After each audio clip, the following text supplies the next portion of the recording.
Yo, so sinurpresa ako, pangalawang bisita ng 2024. So magugulat siguro kayo eh. Starstruck ako dito kasi way back 2010, 11, 12 eh. Ito yung nagtitrending lagi sa Pinoy Bodybuilders FB group pa. At ito na, mas nauna ko pa ito nakalala sa kay Bullet.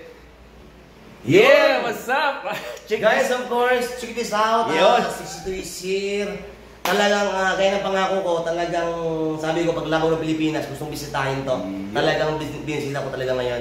So, nanggaling pa kami ng Batangas. Sabi ko, daanan ko ang isa sa mga tropa natin. Ito nga si Paring Mab. Kasama ko pong pamilya ko sa kasama yung mag-iina niya. Yan. Yan. Kumusta brother? Ayos lang. Ito, dito buhay natin dito, pare. Oo. Sa Asingko pa yun. Guwapings ba ito kasama to sa personal?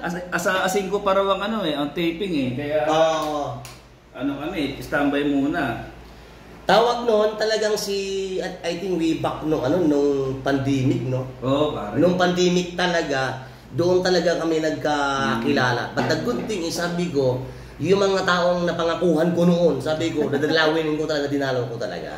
Tsaka ito mga pare yung Mr. 62 na right on the spot kahit talo ko sa laba kay Mr. Mainit. 20K tumataginting. Nauna pa nga yung nauna pa yung balato mo kaysa sa asawa ko sa URCC. Oo. Kinabukasan ko pa nakuha yung yung bayad sa URCC. Pero si pare nga pare Herald Mr. 62, 20,000 na malinaw, right on the spot. Although hindi tayo nanalo, pero yung kasi yung gusto talaga niya, yung medyo makadami sa ng konti. So, kaya grabe, sobrang solid dito. Isa rito sa lagi kasama ni Pare Bullet at ang pinaka gusto ko sasamahan nyo nun yung namarang kayo, pare. Oo. May pinarang kayo na malalaki kayong barako yung... Oo. Pahinga na natin to. Degma, it's a prank! Solid yun, grabe. Napaka-solid, grabe. Grabe guys, tawag nun. Kagandahan nung pandemic talaga is nagsama-sama yung mga... Kahit hindi ka vlogger, hindi ka creator, so talagang nasa YouTube ka, no? So, sobrang dami kong nakilala talaga noon, nung way back pandemic. Isang sa nakilala ko, sabi ko, nung nabigyan ng chance to na lumaban sa URC, sabi ko, matalo, manalo, you have a 20,000 cash from me. Talagang tinupad ko talaga yun. Ay, kamo daw. Kami. Nakabit lang. Solid yung place ni Paring Mab, no? Napakaganda ng place, maaliwalas. Mayroon sa sariling parking, I think this is Torong. Napakasulit.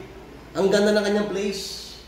Hindi siya ganun kalakihan, pero yung place napakasulit, no? Malinis, maaliwalas. Ayan. Ito bunso mo, pare? Oo, bunso yan. Totoo ba yung jeep ipisaw-taw? Yun nga pare nakalungkot. Sana wag naman nilang gawin nyo kasi... Alam mo, so totoo lang, ito, bilang, this is my own opinion.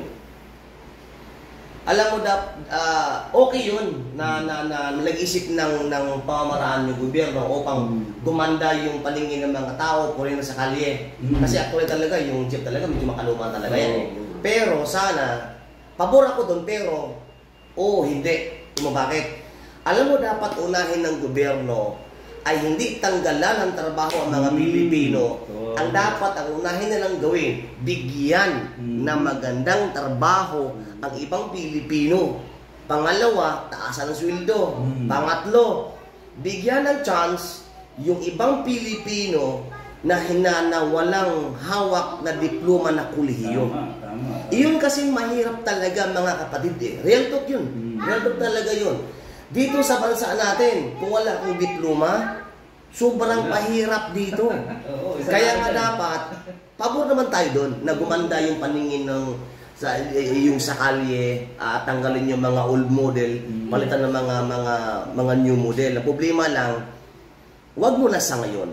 Dapat ang unahin nila is bigyan ng magandang trabaho ang mga Pilipino, wag tanggalan ng trabaho. Pero sa atin kasi pare, kasi tatanggalin yung jeep, yung ipapalit, bibilin pa nila ng buo. Wala man lang konsuelo kahit sana mga 3/4 man lang o talagang hulugan. Kaso wala. Bigat, marami kami may kamag-anak akong jeep driver.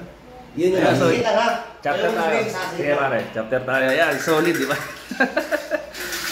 Isa yun sa matinding sinusubaybay ako dati. Hindi ako mapaniwala na nasa bahay ko ngayon. Grabe, sinadya pa talaga ako dito.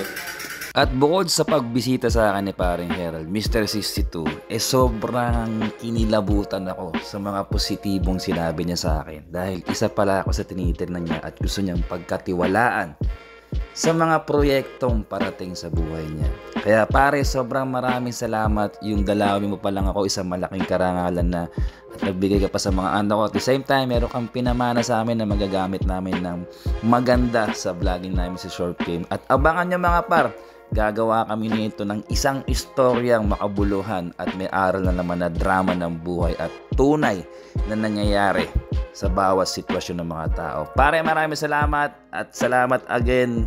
Sobrang unexpected yung mga sinabi mo sa akin. At maraming salamat dahil isa ka sa gustong humatak sa akin pataas para sa pamilya ko, pare. Thank you very much at sa iyong mga mag-iina.